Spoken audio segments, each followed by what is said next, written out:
Good evening and welcome to this week's Loose Links. Join us for the next hour as we've got plenty to talk about and a brand new panellist on board as well. All on tonight's show.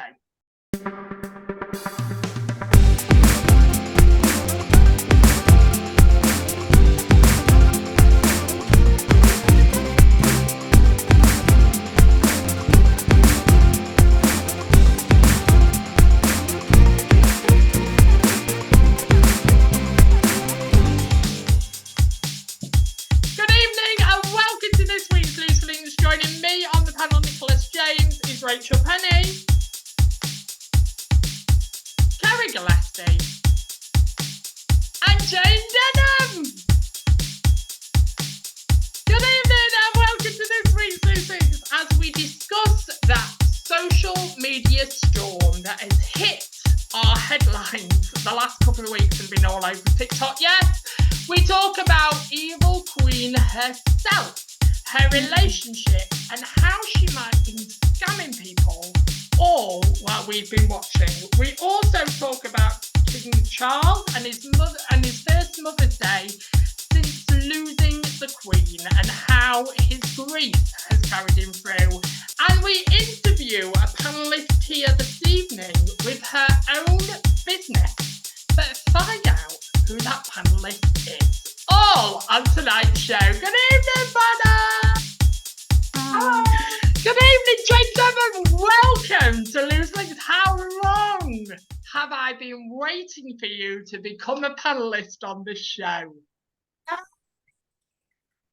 Since you started. Oh, I've tried.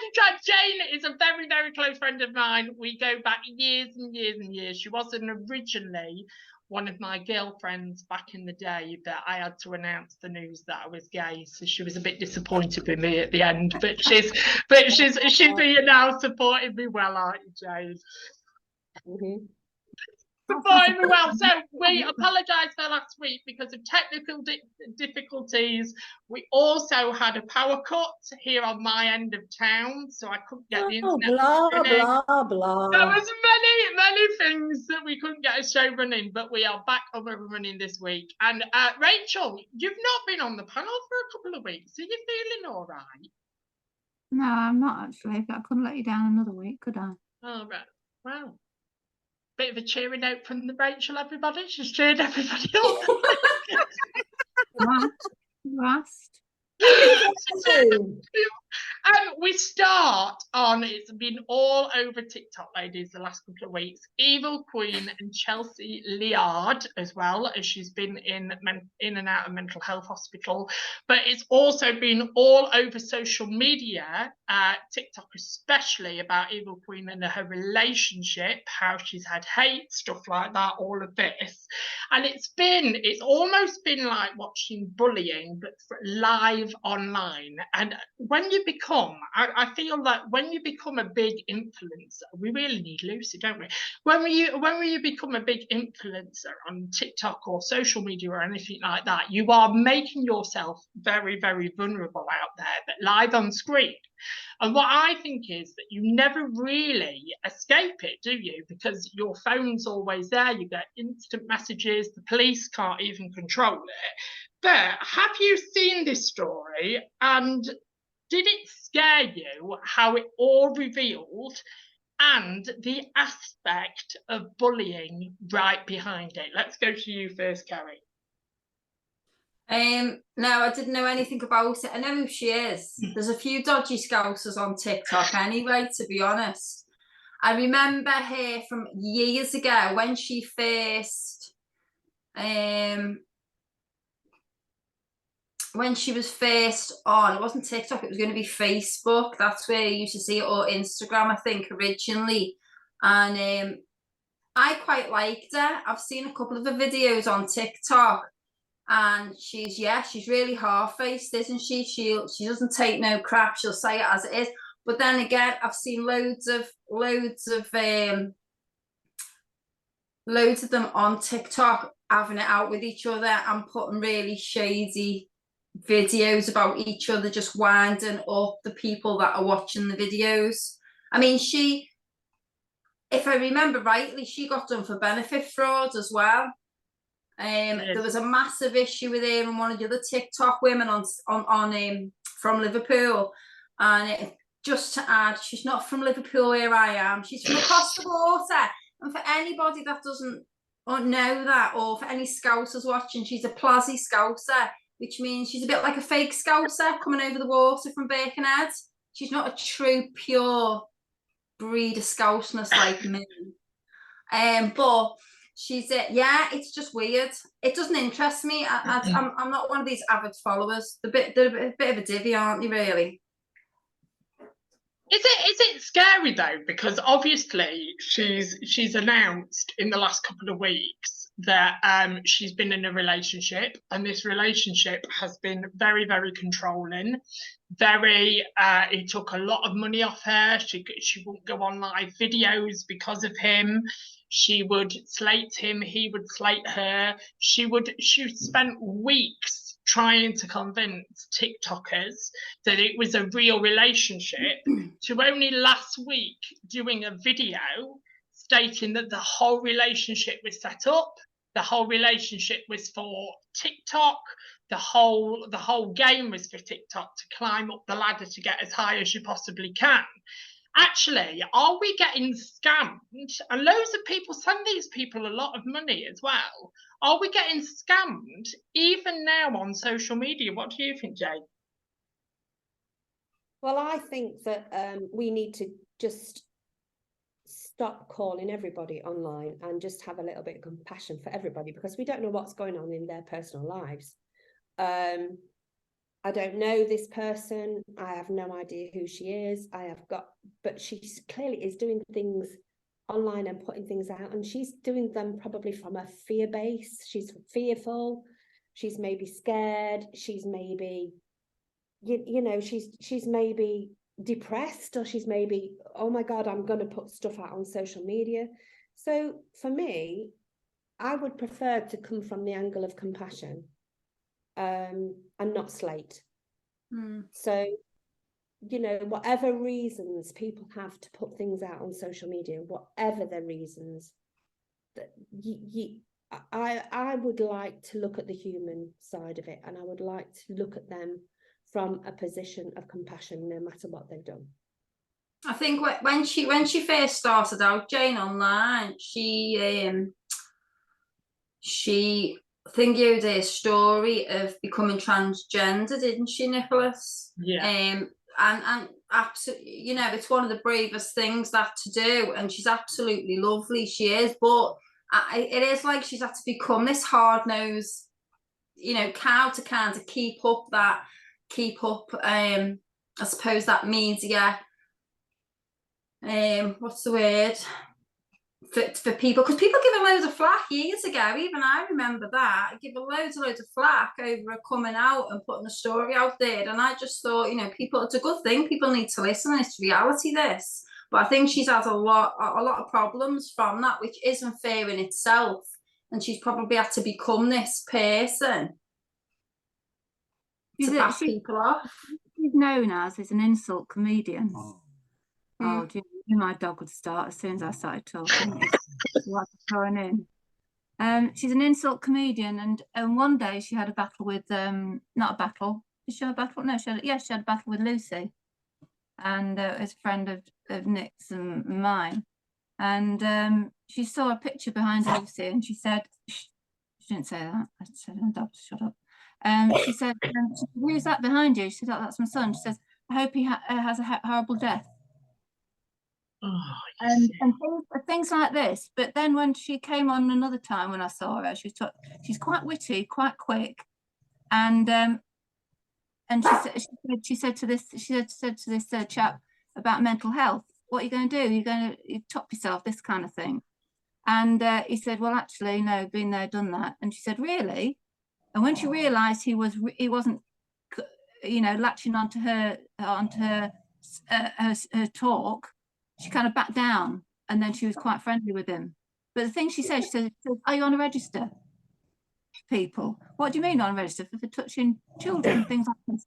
Really deep, hard stuff she talks. But it's not right, even for it's not comedic at all. It's not funny. and she picks on when younger people come on. She says, "Oh, you've got an ugly sister. You lot are too ugly to be on here." Things like this, and they could really, really be damaging. So quite honestly, she can be nice, but what I've seen of her, but if this is the kind of thing that happens, I think she deserves all she gets, quite honestly. It's all a bit of an act anyway. It's all to get ratings up, and you know, it's quite a sick act, personally. Excuse me, I'm just going to have to sort my dog out. Do you think though? Do you think, because Carrie, we've talked in depth sometimes about TikTok, and Carrie's always said to me about TikTok and finding it just a fun app, just something to take you away from your world a little bit, like what's going on at work, what's happening at home, just to give you that headspace of just watching funny videos. Do you think it's a bit sick now that you can send money to TikTokers? Has it gone beyond something that's just a bit of fun and social media that you can, because I think people are scammed on TikTok. They send thousands of pounds to these people, and they're like, to her, they send thousands of pounds for her to be nasty, for her to be horrible. Isn't it just like a Just Giving page? You know, like a most updated Just Giving page for people. I don't like the word begging, but some people do beg for gifts and that, which is money. I don't know how it works. I just watch the stupid people on it. But I suppose if I look at it from other points of view, where there's people that are quite influenced, or young ones that are influenced by it, that's where it's going. It could well have a detrimental effect on young ones. I'm not looking at it. I'm not in that frame of mind when I'm watching it. If I don't like something, it goes off anyway. It's but quite I do dark. just do it for fun. It's quite dark, and I think if you flick onto somebody, like I go onto music things and funny things, and Michael Barrymore's the old clips from his old programs and things like that, and you can go from one bit to another, and you can be on there for quite a while. But I find it funny, you know. But there's some dark stuff on there, and it could be quite sick. But to go onto somebody's live and actually, you can either wait outside or go in and talk. I don't go in and talk. I just watch if they've got anything interesting to say or something funny to say. But some of these gifters, the high gifting people, they just sit there. Why give them money? But we're all, and I'm not saying the younger generation aren't, but we're all that little bit older. We understand social media that little bit more. We're not taken by social media so much. We don't follow so much. But does it worry you for your children and your grandchildren? Because what? Go on, Jane. Go on. Go for it. Can I please talk to you about TikTok? I've shied away from TikTok as a business person, but there are 1 million viewers a day, and I've been doing this today about TikTok, and I did not know we were going to like go here tonight, and I've just leant across my table and pulled this through. The thing is about TikTok is that it is the media for the future. It's people are moving away from YouTube, people are moving away from Facebook, people are going into TikTok. But TikTok isn't all about the dancing, the singing stuff. It's about there are a lot of business people using TikTok and people like me, people like you guys are getting on TikTok and all of a sudden overnight getting 10,000 views, 10,000 followers. And if you put the right thing out on TikTok, and you know what, I've no really idea about TikTok, which is why I'm investigating it. It's an amazing forum now to put your view across, or your business across, or yourself across, and it's just there. And what's happened is that Google now, what happened with TikTok in lockdown, people didn't take it seriously. They thought it was just a load of teenagers putting dance TikToks on. The other side of TikTok is that there are businesses growing from TikTok. There are people growing from TikTok. It's not all bad. it's an amazing forum to put yourself out there, for businesses to grow, for people to make money because they are doing amazing things. Because, you know, I mean, we talk about comedians. The best comedian that you know is your friend. It's not the people that you see on the stage or that you're going to follow or whatever. Your best comedian is the one that makes you laugh, the one that makes you bloody laugh, because you think, oh my God, that's so funny. So that's amazing. But the TikTok is giving people a different forum. So I'd like to just stand up for a minute and say for TikTok, I mean, I'm still not on it. So I'm just saying that I'm researching it, and it seems to me that there are, it's a forum if it's used properly. And it became a forum for children in lockdown, but you know, like oh God, I don't know where the thing is on my whatever I wrote, but most of the people now on TikTok are over 30. Really? They're not kids. They're not kids. They're not kids. You know, I mean, it's in here somewhere. I can't read it because I'm trying to think. Trying to do it. But just TikTok's got an older age though than Facebook. Facebook is it 13? Facebook, but no, is it? I don't believe so, because my forum, my forum on Facebook is, you know, it's a professional forum. There are people, you know, I run my business, and the people that I'm connected with all over the world on Facebook are business people. That people run viable businesses on Facebook, and it's happening now on TikTok. yeah, Facebook doesn't reach the same amount of people that TikTok does, and TikTok can be very damaging. But as you say, it's how you use it. The thing is, if children it's so accessible, because you click on one thing, it can take you off onto another thing, and then another thing, and another thing. Before you know it, you can, and especially with children, if they've got phones these days, they can latch onto anything at night, and then they could be gifting people just to get into to be a bit more credibility. And they don't have to be the person that they are. They can go in as anybody. I've looked into this myself. See, I would never go live with anybody, because I don't say to anybody, yes, you can follow me. I just knock everybody off. I don't want all that nonsense. I only have my friends that follow me, and a couple of others that I know that like there's various things that I'm interested in, and various topics that I'm interested in, and I follow that so that I know when other subjects will come up.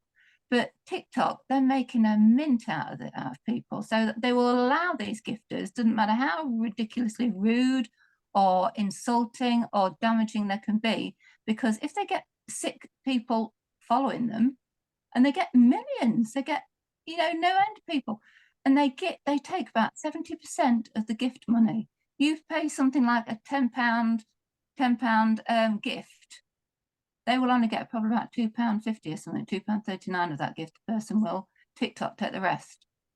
Can you believe as well that because we've talked about it briefly, and I did it for a quiz once. This is why I know the answer. But Facebook started in 2004, and you think actually Facebook is years and years old, but actually when we realistically think about it, it isn't that old. So it started in 2004 in a university for university students to connect to each other, and it just became big from there. But actually, when it comes to social media, what scares me nowadays is there is no given law in social media at the moment. So if I go out my house and I'm attacked by somebody, or somebody harasses me in any way, there's laws in place for that to be investigated and that to be looked into. In the world of social media, there is no law. There is nothing to stop anybody from saying anything. So when we have that sort of stance on it, do you think social media makers should be making more of a stand for people that are really getting bullied and harassed on their platforms? There is a law actually, Nick, you can, but it's hard to grasp onto. You can. It is a stalking law that you can pursue. But it is quite. That's not my dog. Mine's quite asleep now. No, it's my dog. Mm. But it's very difficult to do because people can come in as users and not have a profile picture, I suppose, like that, and they can be anybody they want. But that's the case that if you're going live, that's something you've got to take into consideration. If you're that vulnerable that you're going to take somebody's words so literally, and then you come off it, you've got the capability of coming off something like this. I wouldn't go on something if I didn't get pleasure out of it, and I don't go on it that much. That I go on it when I want to research something, or I see somebody that I like on there that sings well, or they're doing a certain journey. You know, I enjoy it.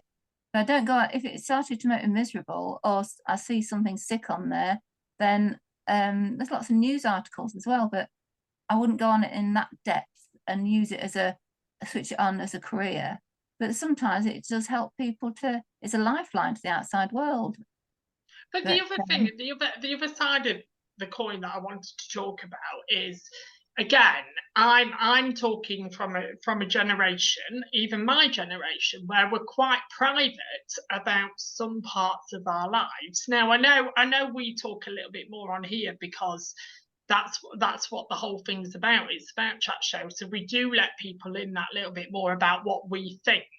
But actually, when it comes to relationships and when it comes to seeing somebody or dating or anything like that, it seems like with these big TikTokers, nothing's private in their life. Absolutely nothing. It is all on there to see from the beginning to the end. Like Evil Queen has talked about this very, very toxic relationship that she's been in, and she's defending herself and all of this, that, and the other. And then by the end of it, she's saying to us that actually the whole thing was made up to get more views, to get more TikTokers, to get more gifting and stuff like that. When it comes to our private lives, should some things stay off social media? Well, it's shameful, I think it. They should give all the bloody money back then, shouldn't they? If it was all a scam and all the, you know, you can't believe it. Well, if somebody wants to give somebody like that who it's been a lie all this time, then more fool the person gifting them. They should, you know, I find that part of TikTok ridiculous. I can't see why you'd gift somebody just for sitting there in the first place. What did you think, Jane? You answered. What did you say? Well, I believe that I don't mind telling people about my life. I don't mind it. I would never ask them for money, but I don't mind telling people about my life at all. And no, I don't. And the thing is about social media, it's a little bit like walking down the street, and you know, you're walking down the street and all of a sudden you see some dogs messed in the God, I can't believe I didn't say the swear word. The dog has messed in the street. Now you can tread in it or you can walk round. So social media is so vast. You can click on or you can click off. So if something's offending you, don't let it. You know, don't let it. No one in this world can make you angry. Only you can make you angry because someone he's doing something that you don't like, or they're saying something you don't like, or they're reacting in a way you don't like. No one's making you angry apart from yourself. So you have the choice. You have the choice in life, in everything in life. You can either stand in the dog that's on the floor, or you can walk around it and just choose not to stand in it. And I choose not to stand in it. And this is my philosophy on life, is that I only choose to walk a path that I don't, and if something lands in the front of my path that I don't want to walk in, I don't walk in it. Jane. Yes. Jane, I need to come and see you because I'm up to my neck in it. I Tell us what you guys think. You are the fifth panel member at home. Do you agree with what we're saying on the show, or do you have a different sort of an opinion? And ladies, I've got something to share with you this evening. Obviously, TikTok's very, very big, and we've got a big TikTok star with us this evening. Obviously, because of the equipment that they have. Rachel Penny, I can see a ring light in the frame of your glasses. Have you now got a ring light? TikTok star. I don't go on TikTok. Grief. I don't go on TikTok. I put it on here because you said I've got a shaky hand. And when I put it on my my makeup box, usually either slips off or I'm going like that. It shows my glasses wonky. Or when I go to reach it, you see a big hand and then I'm shaking like this. So I've already done it. Is that too bright? No, it looks good. It looks good. But we move on, ladies. We're going to talk about mothers. Obviously, we was going to talk about this last week, just after Mother's Day, but we've decided to carry it on. King Charles has remembered the late Queen on his first Mother's Day since her death. A photo showing the King as a baby on the Queen's lap was released by the royal family on social media on the Sunday. They also shared a photo of Camilla, the Queen consort, with her mother, both images with messages wishing a special Mother's Day to all mothers everywhere. To those who have been missing their mums today, we are thinking of you, the message read. This was the first Mother's Day since the death of the late Queen, who died on the 8th of September 2022, aged 96. Same age as Rachel.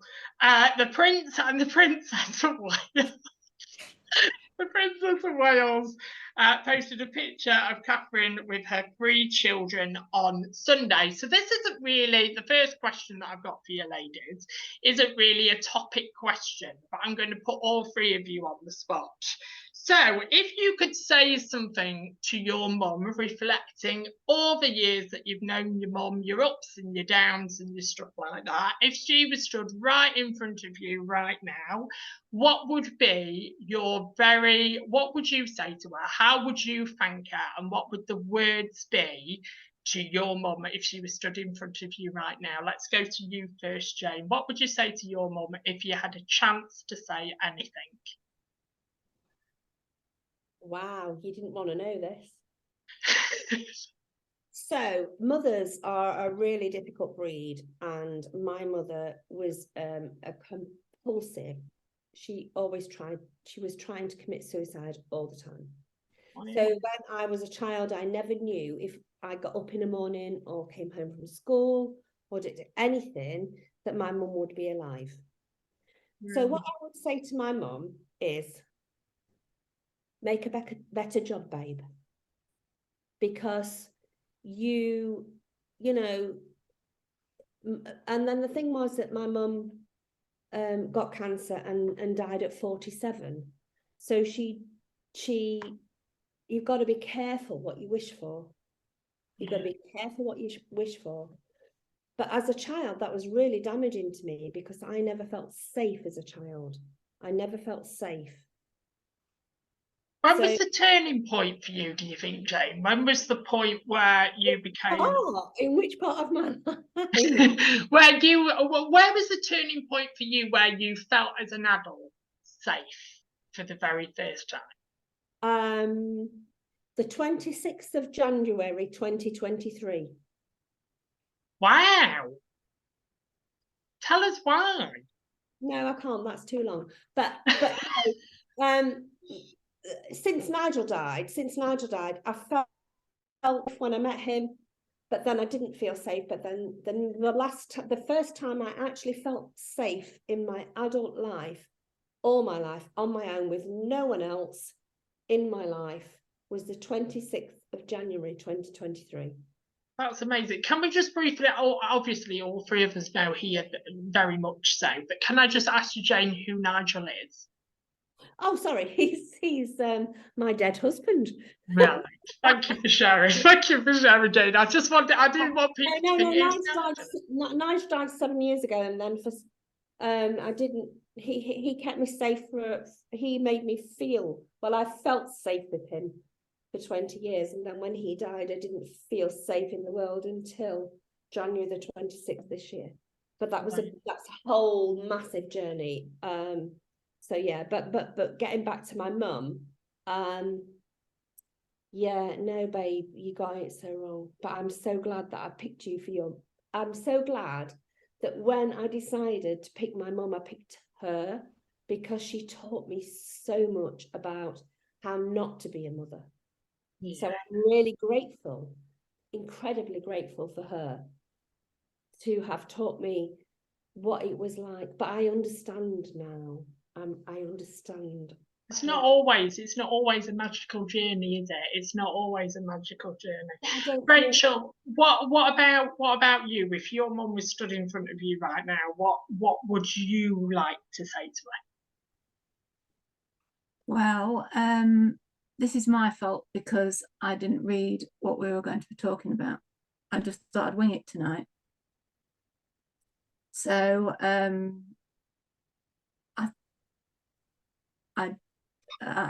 don't know really, because it's only 2 years since my mum passed away. And I would just say to her, thanks for being my mum. She spoilt me, really. Was she a big influence in your life, Rachel? Oh my God, she was. To say, sounds a bit wet, I suppose, to say my mum was my life. But she had a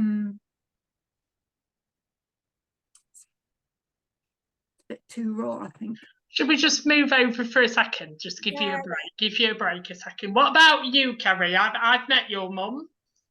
She's just as scouse as you are, but just let us know what you would say to your mum if she was stood in front of you right now. I'd be kind of interested what you've got to say. What would you say to your mum? You want a cup of tea? because we drink a lot of tea. I don't like corny stuff like that. I love my mum massive amounts. Yeah, I think there's no book on parenting, is there? No. So, you know, if you look back at your parents, whether or not you've gone through blips with them or fallouts with them, because I think we all do. Mine do with me, and I did with my mum. Still love her to pieces, and you know, she's done a good job as parenting me, part parenting me here and my dad.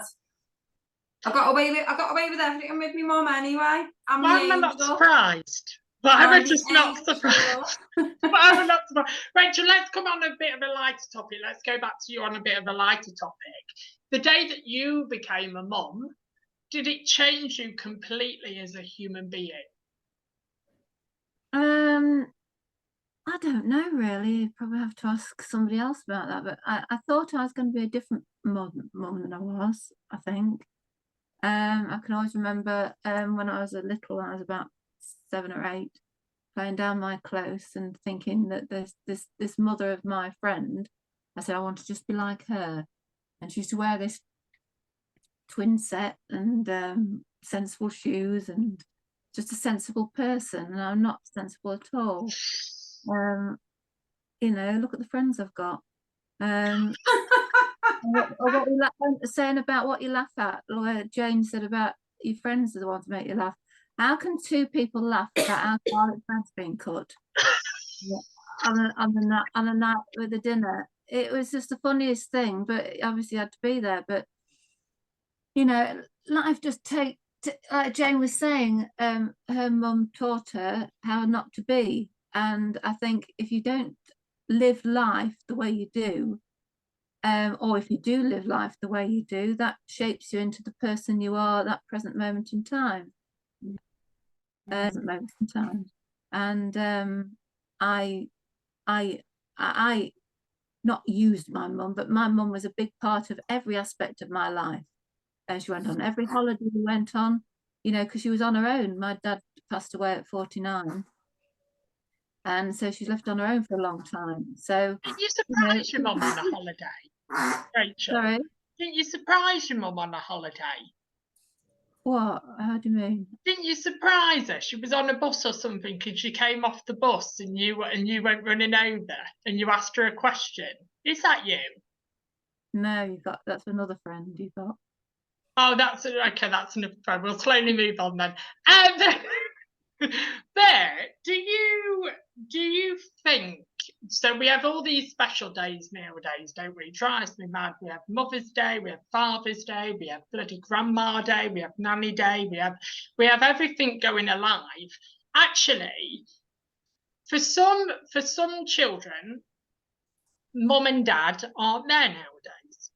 Or for some people out there that have always longed to be a mum and not been successful because of medical reasons or stuff like that, do you think we should be changing the standard of Mother's Day and Father's Day? Actually, do you think that needs to go out the window and we just have a parent and guardian day? Or just changing it a little bit, so mother and father goes up. Oh, here she goes. Cameron's gonna go stop. One stupid question. What a total load of tosh. Two, it's a bit like, and don't get me on this subject because I get touchy as heck over this subject, but about transgender, and you got to be called a chest feeder and you this can't. No, I hate it all. It's pathetic. I enjoy celebrating what we've celebrated for years and years. If somebody wants to celebrate something differently, Mother's Day, call it Parent Day, go ahead and do it, but don't change it for me because I would be back on loose links kicking up a fuss. I'm not answering anymore on that. I find it. No. Would you be upset, Kerry? Would you be really upset if you woke up on Mother's Day and your children had gone, oh, I am bothered with the card, Mum, because obviously it's expense and you're my mum every day of the year. Yeah. No, because I used to take my kids out and give them a $5 and say, go in the shop, get me a card and I'll wait here for you. I give them money to do it. I enjoy celebrating it, even just a card. A card's quite thoughtful to me because you can put words in a card, and that to me means a lot. I don't necessarily want gifts, but I like words in a card. So you made sure that you woke up to something on Mother's Day. What did I get on Mother's Day? Can't remember what I got now. Not that memorable, kids. Get it right next year. The thing is, Mother's Day is and Father's Day. It possibly makes it. You see, every day I always appreciated my parents every single day. And I hope I'm appreciated by everybody around me and my children. But it possibly makes somebody forces the effort sometimes for people children just to say, you know, I have neglected my mother this week. I haven't made her a cup of tea. I've not been very nice to her. It makes you think, and a bit of thought goes into one day. But it doesn't mean to say that they're not special every other day of the year. But I suppose it just brings it all together and says, you know, you don't have to. The shops are making it bigger. I'm making everything's so expensive anyway. But all I want is a bit of thought. Maybe a cup of tea brought up and said, Happy Mother's Day, Mum. Give me a kiss on the cheek. Say, I hope you have a lovely day today. Or even somebody just to make my dinner for me, or something like that. Just a little gesture. But it just makes them, brings them round to think about you, that's all. I'm not into all this expensive stuff. But the odd holiday in Mauritius wouldn't go amiss. But what about you, Jane? You had in your hands. What's your thought? I did not realise it was Mother's Day till 1:30 on Mother's Day. And I feel incredibly proud about that matter. And here's why, because Nigel and I, you know, my husband that died and me, we never really bought into the commercialism of all these like Mother's Day, Father's Day, Valentine's Day, but we never bought into that. We always advocated family love every single day. And I absolutely, it was so funny. I was in a WhatsApp group and someone went, oh, Happy Mother's Day to everyone. I went, wow, is it Mother's Day? I had not even realised. And I have no, and I thought, oh God, I wonder if George sent me a card. So probably he has, because he's a little bit sentimental. So I went out, and yes, he had, which was very sarcastic and made me laugh. But you know what? No, I don't buy into it all. I don't buy into all that thing. If you love someone, you love them, you know, you just love them. And, you know, everything on those special days are twice the price. Yeah. You know, the flowers are twice the price, the meals are twice the price. We're all, but we're the cards are in the, you know, my God, do we really need that? If you want to make me a card, you know, make it out of bog roll. But it's there, isn't it? And I used bog roll. yeah, exactly. Well, I don't give a, can't even swear. I'm being so good. I can't believe I'm being so good. But Can I tell you what was priceless? Can I tell you what was priceless? Last weekend, I had Alfie, my 2.5-year-old grandson, staying with me on Saturday night. And in the morning, it's Mother's Day. And I thought to myself, he can ring mum up, he can ring his mummy up, and he can say Happy Mother's Day. Well, 2.5-year-old, it's a bit of a long stretch. But I thought he'd try. He's got good vocabulary. But I thought Mother's Day, he didn't know what mother's was. He didn't know mummy or me, Nana. So he rang his mum up, video called her, and his words were, Happy Mummy. No, he says, Happy Day, Mummy. Happy Day, Mummy, he said. And it just made Julia's morning. You know, Happy Day, Mummy. He knew what happy and day was, and knew what Mummy was, but his own words they were. And it just, you know, made her morning. Happy Day, Mummy. that's beautiful, isn't it? Because that night was I had my youngest granddaughter that night, the night before Mother's Day, and she's the first person I've slept with in 7 years. I have never woken up with another human being since Nigel died. And my granddaughter slept with me the night before Mother's Day. And I've got a king size bed, but I've got that much room. And she was snoring. Oh, Jesus Christ, snoring in my ears. And we got up and we went out. And she had no idea it was Mother's Day. I had no idea it was Mother's Day. We went out to the park. We laughed. She got up at stupid o'clock. But it wasn't till like when the message came through at midday that I went. And Millie and I had been to the park, and we'd had a great morning. And it was like, Happy Mother's Day to you all. But my kids, that wasn't from my kids. That was our group. And I was like, that's really funny. And I felt nothing. I felt no anger, no remorse, I felt nothing. I thought, oh, wow, it's Mother's Day. But the card people are making a fortune. Yeah, exactly.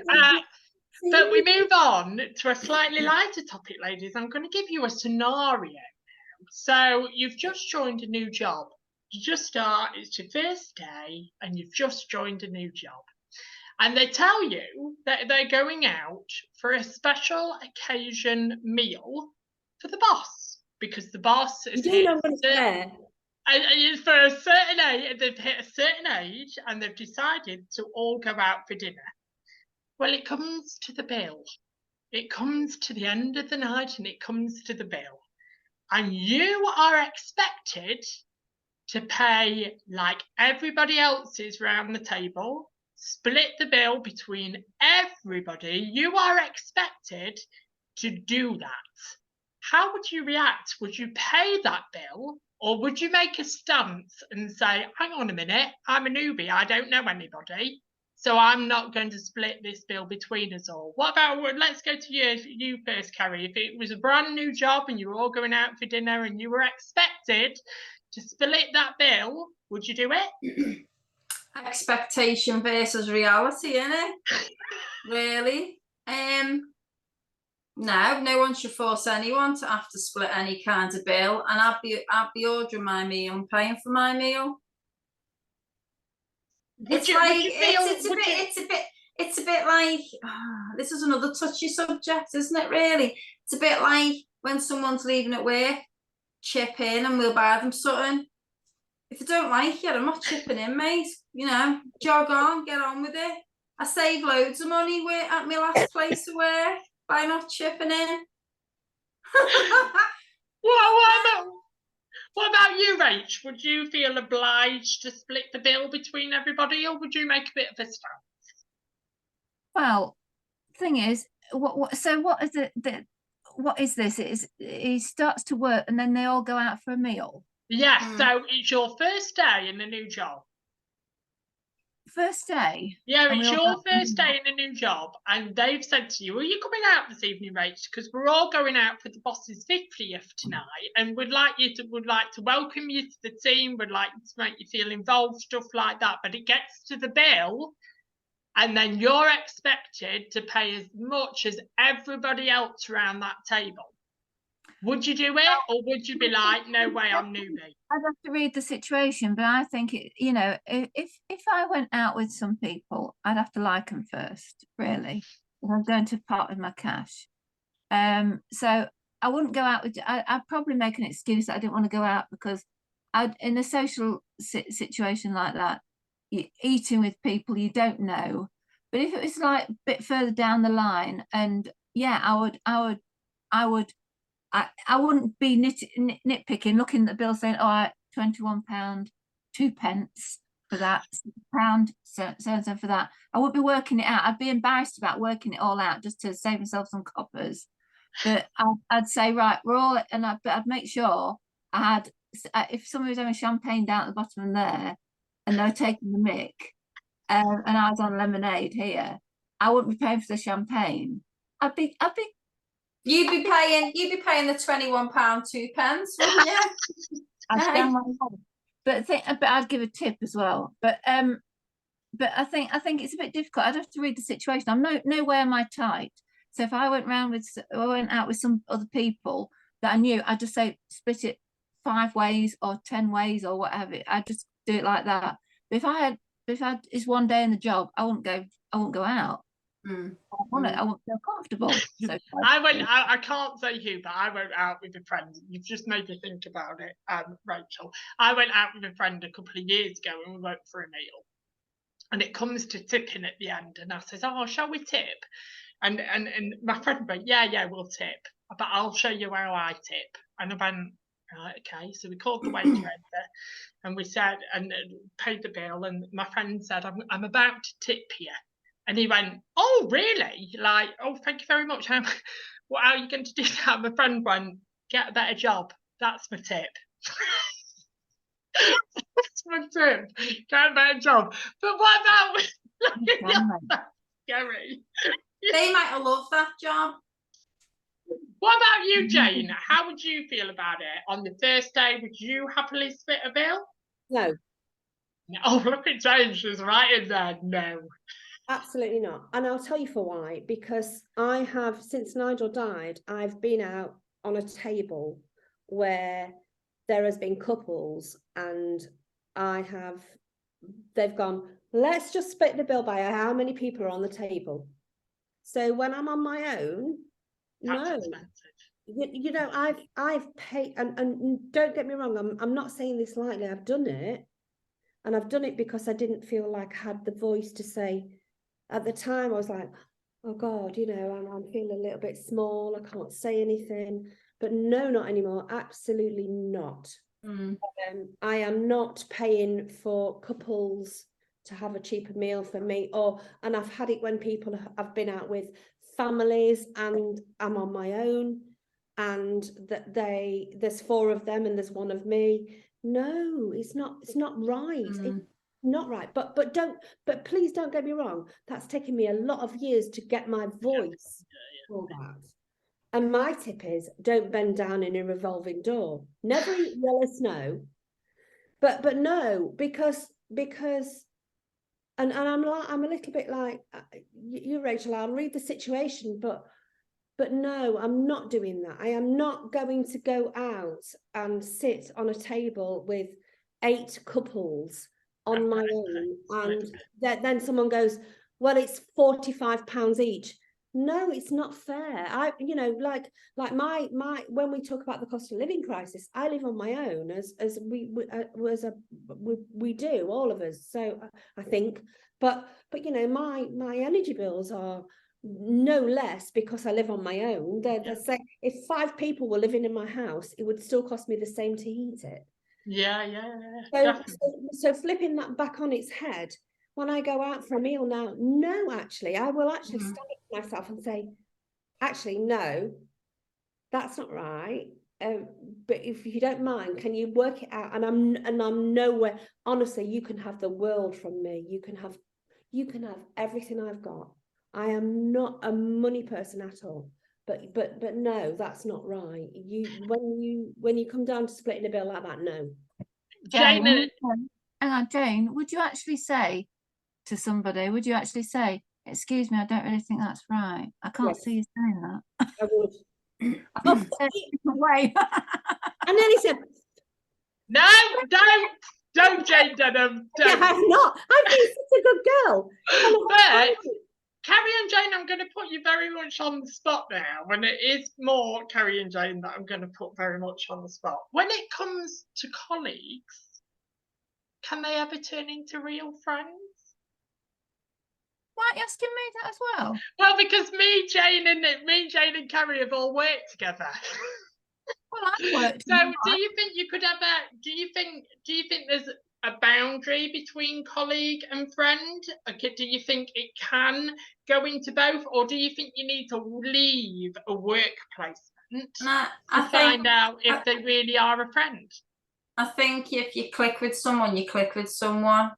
And my outlook on it is, you know, don't brush that off, because you could lose, you could be missing out, not losing, you could be missing out on a very good friendship. I mean, we were the odd friendship at work, if you remember. How can they be friends? And I'm like, doesn't matter what you bleeding look like, does it? At the end of the day, if you're friends and you click, I mean, you are a pain in my arse, you're a pain in my bum, but we've been friends for years, and that's it. You know, if you're friends with someone, you're friends with someone. He's like a limpet mine, isn't he? Do you agree, Jane? Do you think when leaving a work placement? With everything Kerry's just said, yeah, absolutely, I agree. But you know what? You've got to be pretty special to be my friend. Yeah, Jane, you're I don't, you know, I don't suffer fools gladly. So, you know, if you're in my life, you're in there for a reason.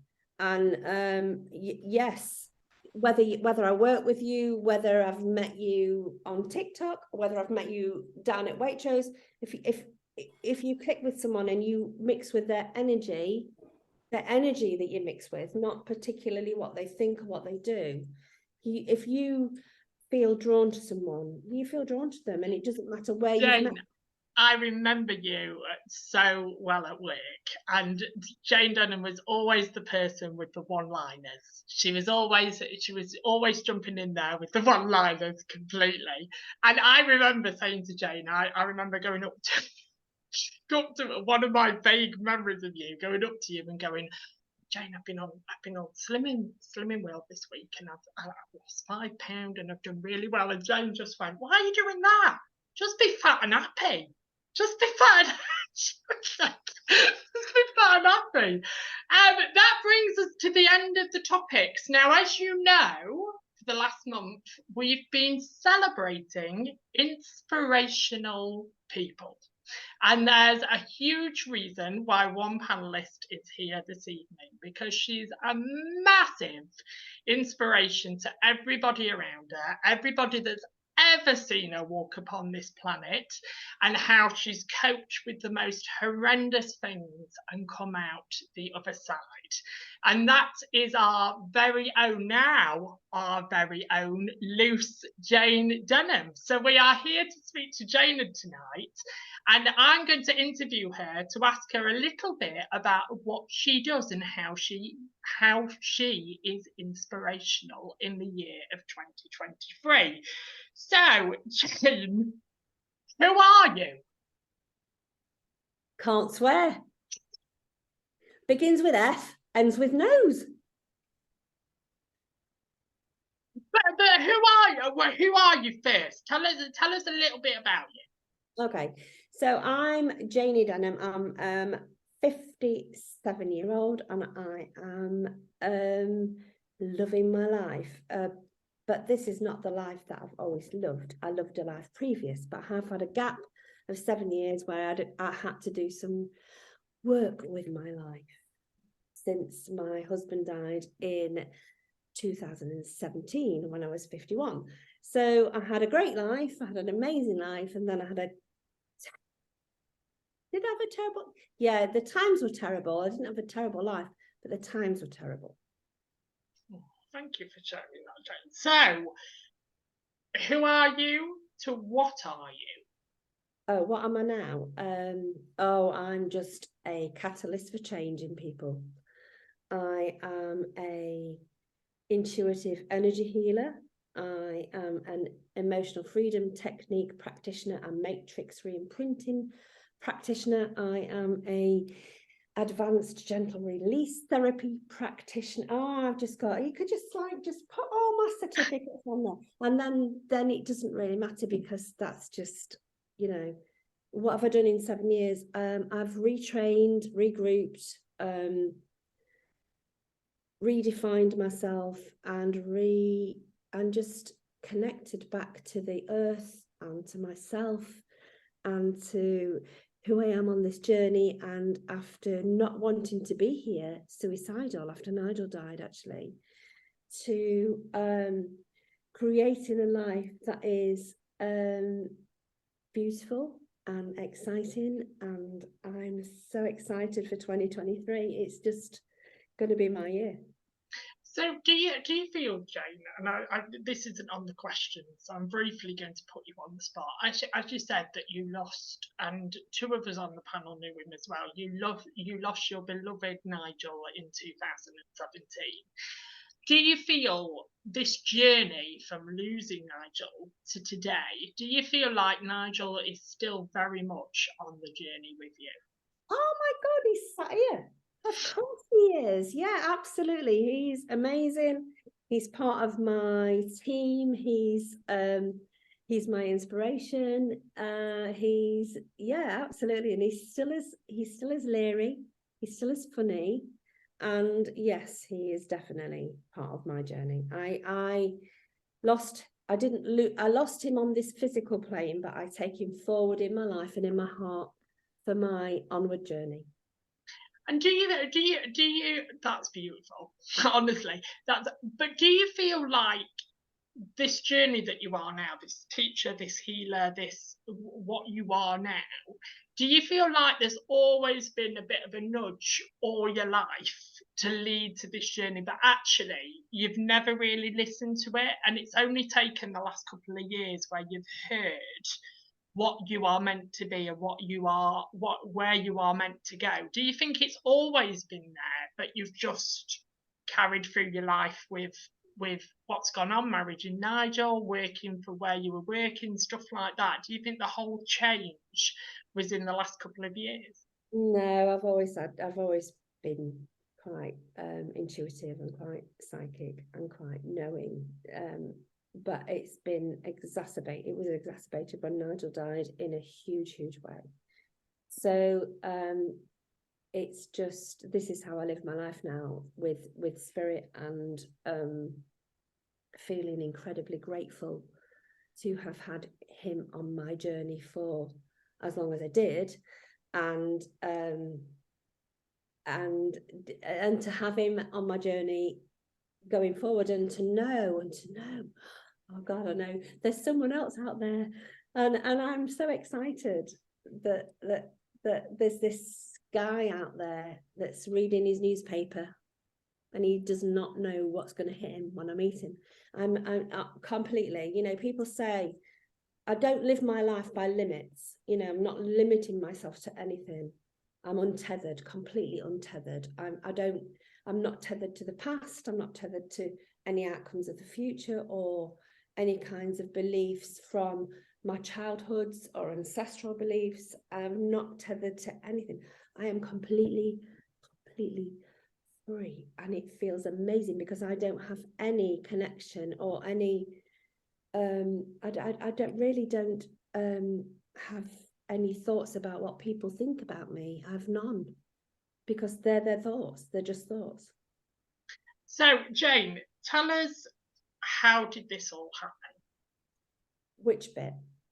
All of it, the whole journey of it, really. How did it evolve? How did it create? How did it get bigger?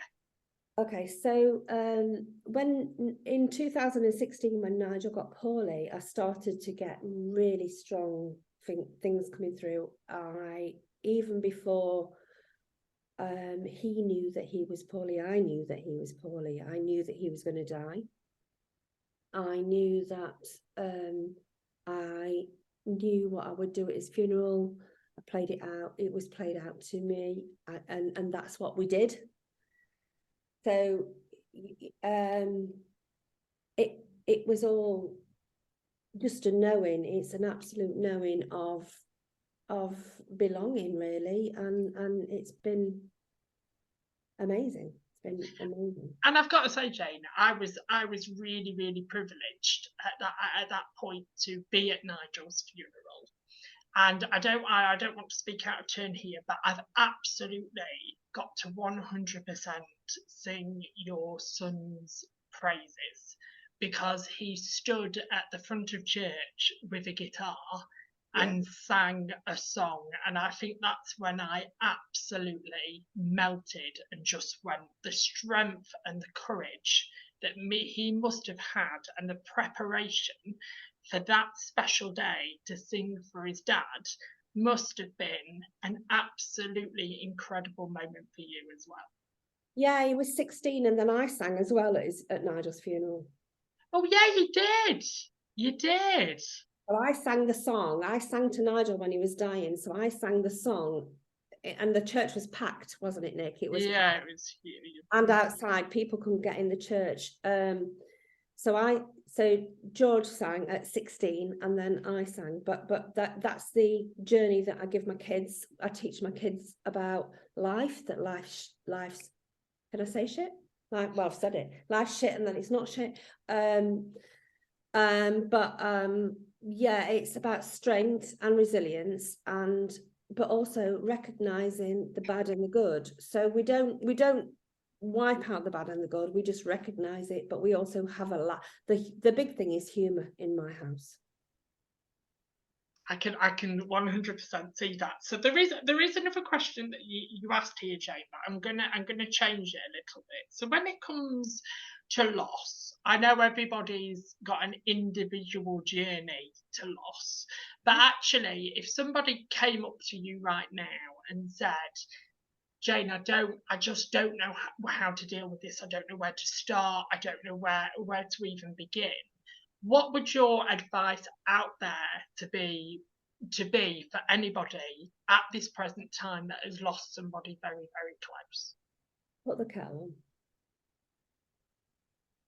Put your hand on your heart. And if you close your eyes and you smile for a little while, and you breathe a breath through your body, and you take that breath right down to your toes, and you roll it like the waves of the ocean, and you let that breath come out of your body, you'll feel them. That's amazing.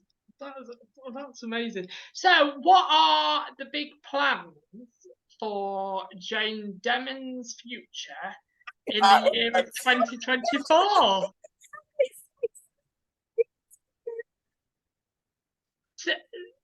I can't even tell you till April.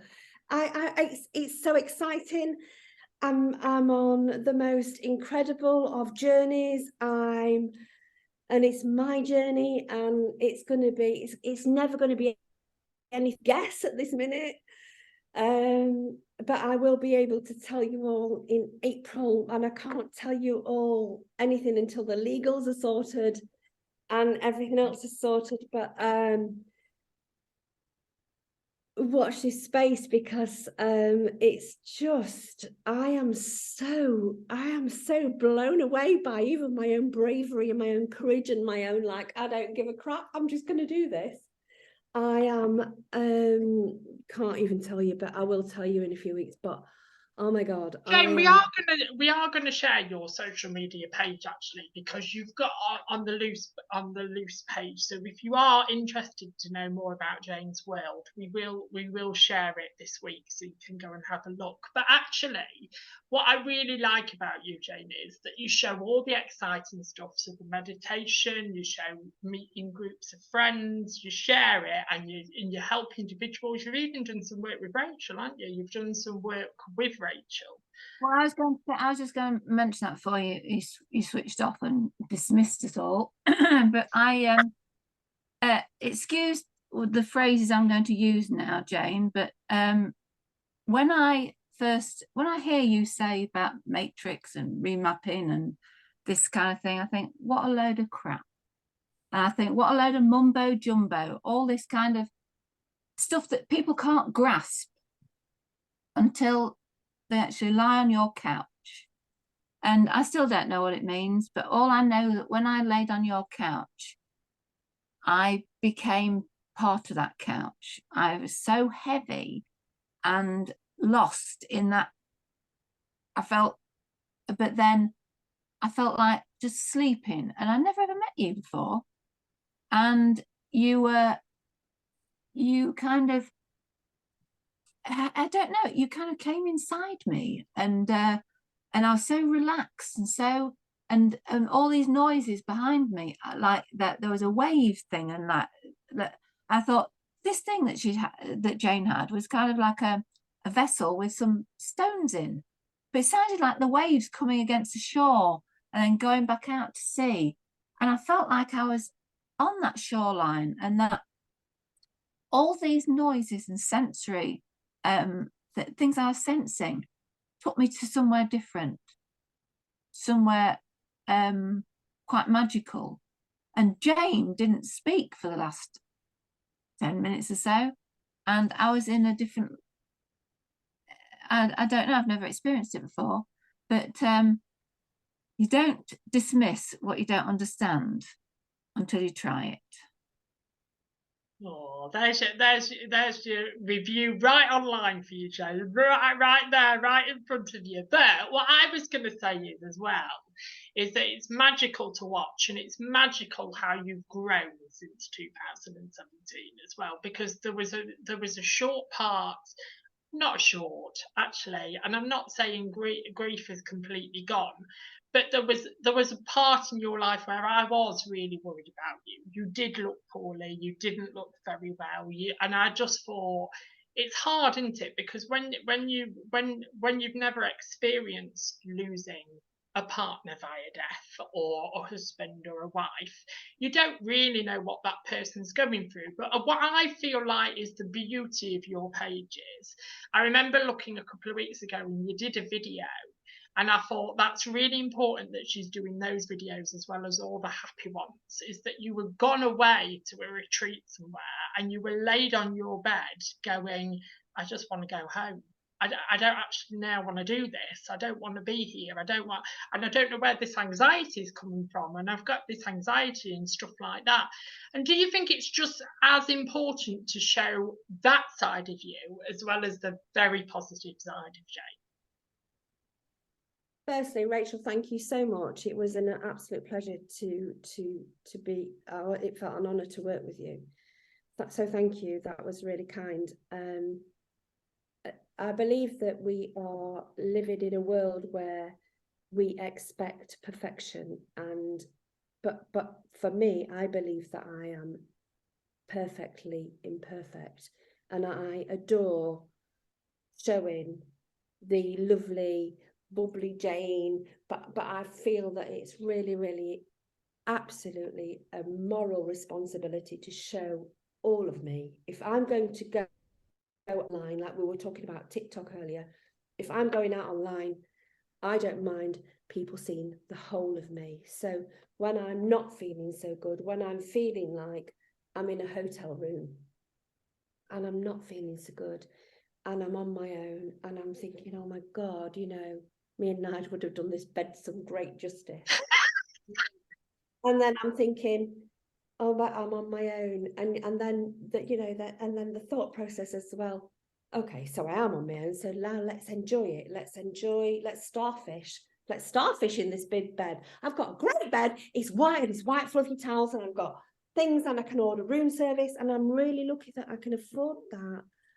Well, I can't afford it for much longer because I've spent loads of money, but I believe it's really, really important to show the whole of you, and I believe that's where potentially what I'm intending to do in 2023 will be my success, because what I'm intending to do this year is magical.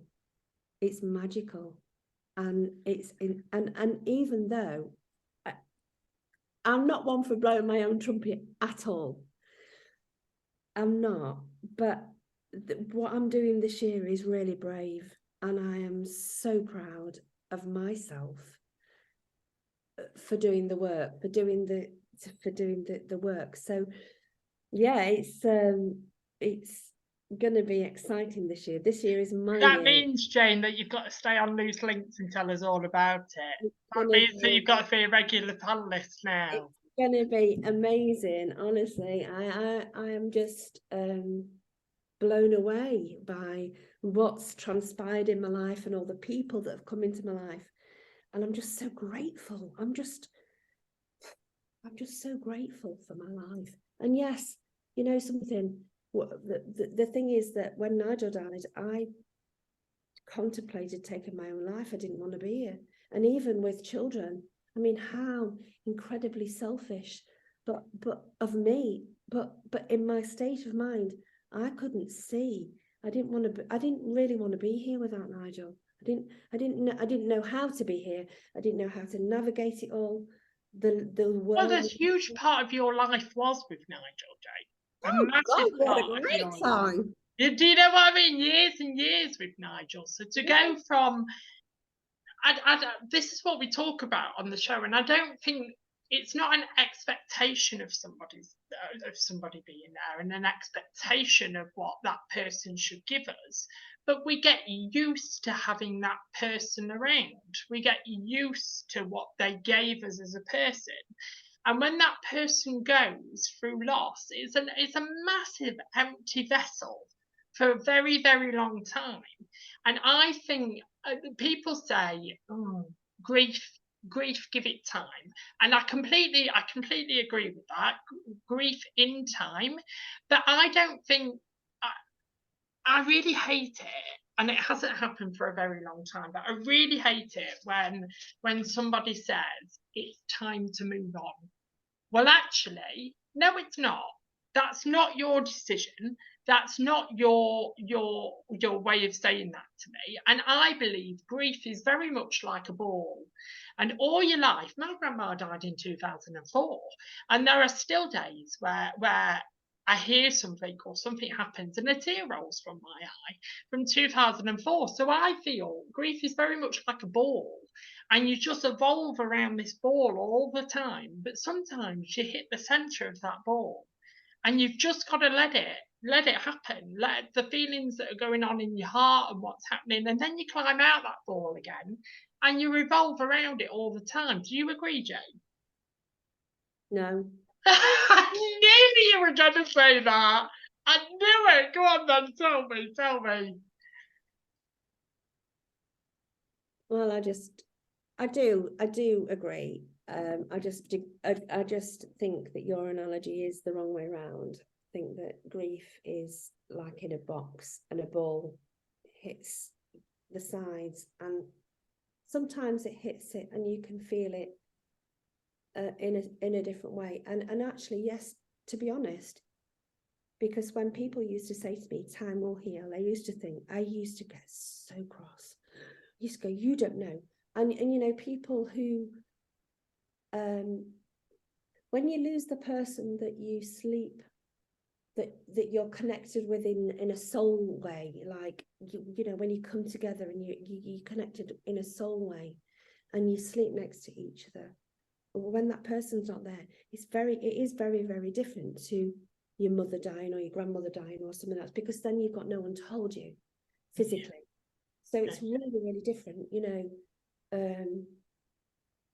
But that's not to say that grief is different. But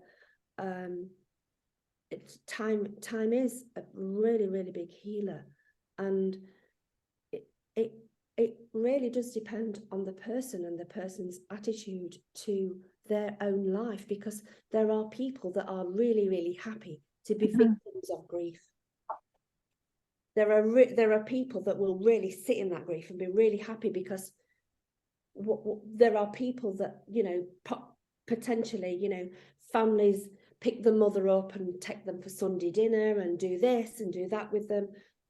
They don't want to let go of the grief, because it's a secondary gain. If they let go of the grief and they're okay on their own, they're not going to be taken out for dinner. So it's a huge subject, and one that I'm happy to teach or guide anyone on, because I'm really, really passionate about moving forward with grief and not letting it stop your own life's journey. It can't stop your own life's journey. Jane, just briefly as well, is there a show that you do now? There will be a show. Right. What's your show all about? Well, I can't tell you this until the mid-April, actually. Right. So it's really, really exciting. There is going to be a YouTube channel up very shortly that I'm working on with someone that's but then I bring all my characters in, like the nun and my blow up boyfriend, and all the characters that I've created over the years since Nige died. So there's going to be all that. Carrie has a blow-up doll. She'll be able to relate to you now. She has a blow-up doll that she lays next to every night. Okay. I think it's a blow-up doll that I punch when I'm really angry. You know, one of them that bounce backs up, bounce back up, so you can just keep hitting it. It's got your face on it, Nick. Yeah. Thank you. That brings us to the end of this week's Loose Links. Jane Denham, thank you for being our inspirational person, and thank you for sharing with us what you... Have we got you now? Are you going to be a loose panellist? Have we got you now? Well, we'll have to see what happens in my future, but my future is really, really exciting. Well, we'll put you on a rota, and when you can come and join us, come and join us. Do it like that. Yeah, can you thank my panel for this evening? Joining me on the panel this week, Nicholas Jones, was Rachel Penny, Kerry Gillespie, and Jane Denham. Join us next week. I am as nervous as hell. So you know how they say siblings are like chalk and cheese? For our very, very last inspirational week is my very own sister coming on the show, talking about being a single mum and what it's been like in a relationship, then out of a relationship, and then being with a child on your own. She talks and shares her experiences and what advice she would give to any single parent out there. So join us next week as you finally get to see my sister. I don't know how well this show's going to go, but just keep with us. But join us next week. We'll see you very soon. Have a lovely loose week, and we'll see you next week. Bye-bye. Bye.